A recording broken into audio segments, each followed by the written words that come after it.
خداوند بخشنده و مهربان. من هاجره غفوری، متعلم صنف ششم.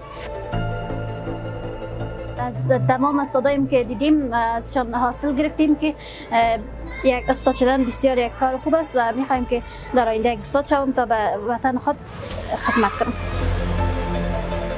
ما باید در ساعت 7:30 بجه در مکتب حاضر باشیم و ساعت 12:30 بجه ما ساعت رخصتی ماست که از اینجا که میریم خانه تا که میرسیم وضو نماز خود کردیم، باز نان خود خوردیم، که در خانه کاری می باشد امروی مادر ما انجام میدیم.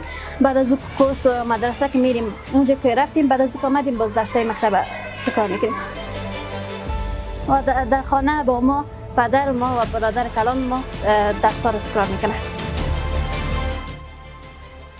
تمام مضامین‌ها بسیار عالی است. تمام دوست دارم، علاقمند هستم. خود زیادتر به انگلیسی و ساینسی ها زیاد علاقمند دارم. خب ما در خانه در تمام کارهایی که از در خانه همراه مادر ما کمک میکنیم. امروز در خانه مادرم است و من مادرم بسیار زیاد دوست دارم. پدرم هم همچنان دوست دارم. خب امروز انسان مادرش زیاد میباشد. شاگردها باید کوشش کنند، تلاش کنند تا به این که به روزهای خود برسد، تا امیدی که دارد و جامعه از امید دارد به آن برسد، به خودش که روزهایی که دارد به آن برسد.